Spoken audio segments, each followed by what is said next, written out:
Okay, everybody, finally made it to Normandy. This is where actually D-Day. This is where our soldiers all came from. The waters over here. And right on top up here, that's where the Germans were all hiding. Right up here, waiting. And if you recall the movie Saving Private Ryan, that scene, the opening scene, this is the first wave. This is the way they came in. Tom Hanks's character.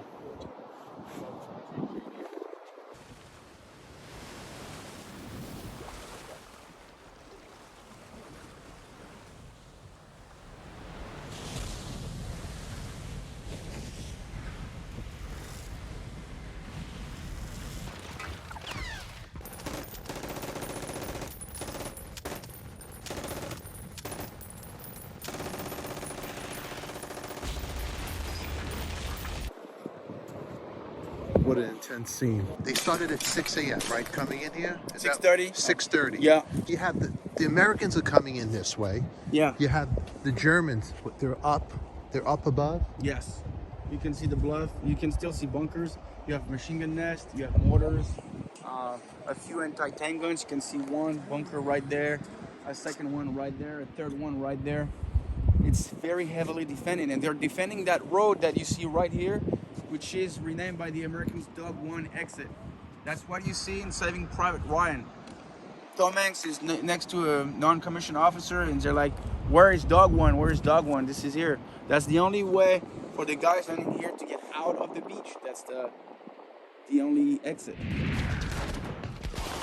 Dog 1 exit! Right here! And that was here. That's just behind the bunker. That's the road that we took to come down. Yeah. To the beach. You see the van right there. That's the road. Dog 1 exit, and between this exit and the next exit, which is about a mile from here, this is only bluff. You see that natural wall? But that was here when these buildings were here.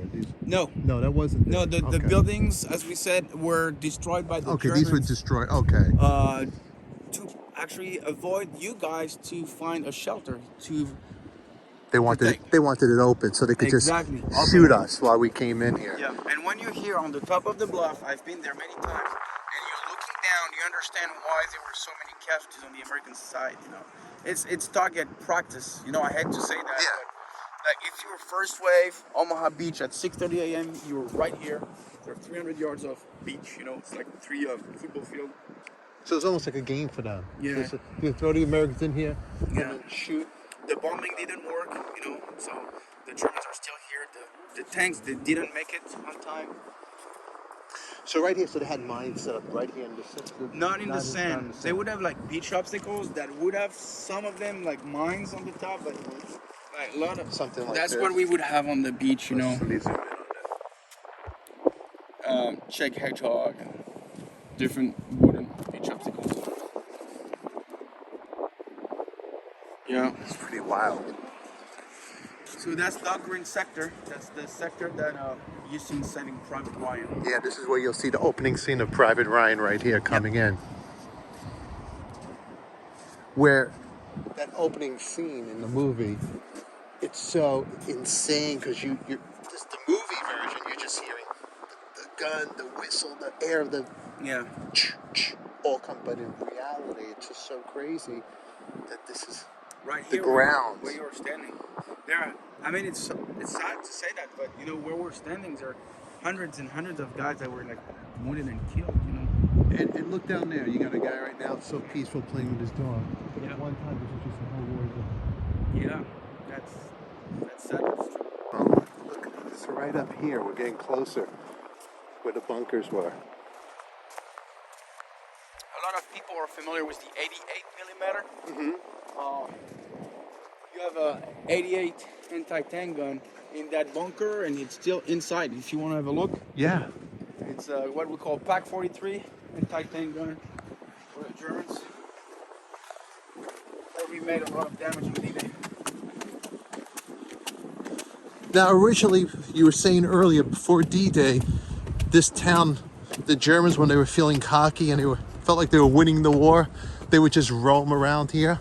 And they just thought they were the hip guys in town with their uniform, basically, right? Yeah, it's the first part of the war, you know, like the Germans just like invaded so many countries and pretty quick. They were pretty confident about the success of their army. So they, as I said, they were more in the offensive mode. They didn't expect that they would have to defend that beach like a few years after. So up here, up right here, that's where they would be hiding out up there. Yeah, you say? you see the little house right there on the top? Yeah.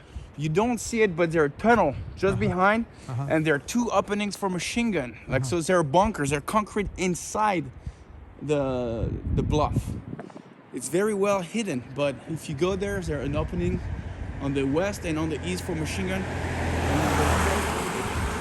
And up here would basically be, from kind of where we're at, this would be the Germans' view from looking from down here. Yeah. Just bam, bam, bam, going after people. Target practice. And if you've noticed, you see the gun right there? It's not facing at the sea. It's angled. Anywhere where you're gonna fire on the beach on D-Day, you're gonna hit something. So they're all angled. You see that? Plus they're protected from the Navy ship because it's bomb-proof concrete, you know, and it's very hard to, you know, hit the gun if you're like at sea. How it's angled. You see? Oh, right here, right in here. Yeah. Here's the gun. And if you like the Venom now, Yeah, I do like the Denner now. So let's see. that's the bunker at the time, right after. That we're in front of right this second, right? Yeah, and you can see the gun. So that's is that D-Day? That picture? D-Day or just a few days after. Okay. I believe it's a few days after. Wow. So that's the spot. Such a crazy view right now, what we're looking at. You got the cannon. So they angle it kind of on the angle. Yeah. So no matter where you're firing with it, you know, you're firing on the beach. And you have to imagine the first wave, about 1,500 guys landing here. You fire that anti-tank guns, you're gonna hit something. It can be a tank, it can be a, you know, a landing craft or man, but you're gonna hit something. That was a shot. Wow. It's a crossing fire, you know, like they have the same guns on the right and crossing fire. I mean, right here, Omaha Beach, it's almost like we're in California and can't picture anything like this happening here. It's so beautiful and peaceful.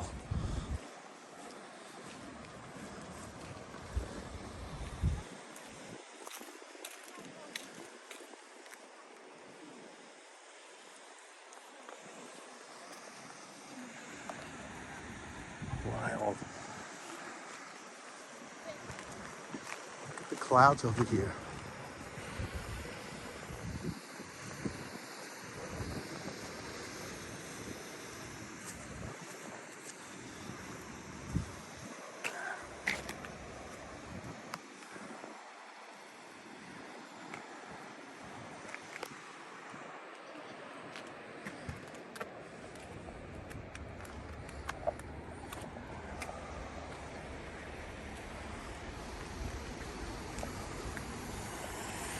So up there, just imagine, right up there, they're hiding out shooting their targets right here. So they did all up here. Up. So that is built after, but it's built on the bunker. It's built on the bunker. They made a a monument for the National Guard. Yeah. They did it as a tribute. Crazy. Because that unit that we talked about, you know, the Bedford Boys, Yeah. they're part of the 116th Infantry Regiment, which is the National Guard of Virginia.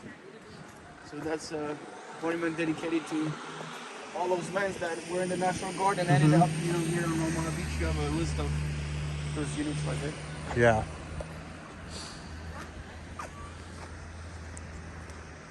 I don't know if you can see that now. Look right there. You see the house? Yeah. Look just at the bottom on the left. Look, you see the little opening? There's a little piece of concrete right there. Yes. This is a machine gun position. show I got you. Right there. Right Get there. it. Right there. Right there on the left. You see that? right there, yeah.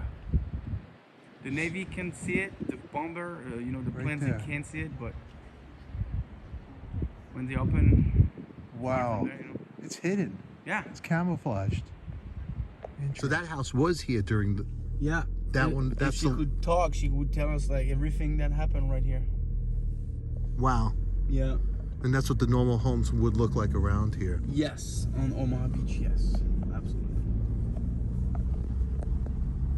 Yeah, if that house could talk, huh? The stories it's That'd be saying. incredibly great. And so we didn't make that much progress on D-Day. We took the beach. We're just behind a little bit. So we need to find a place where to bury the soldiers, right? Yeah. Where do you bury them when you only have the beach and the bluff? Good question.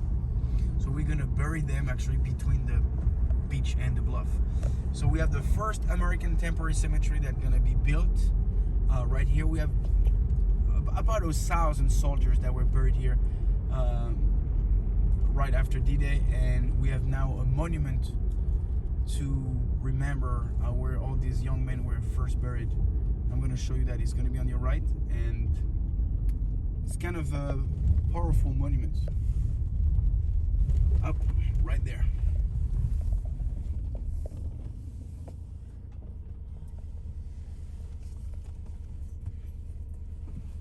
Wow.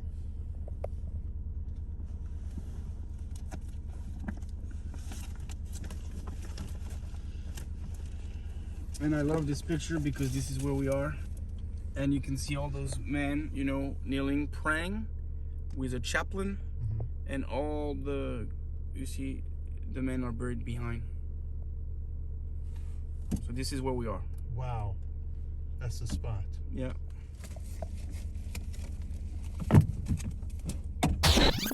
It's Coffee Talk with Adika.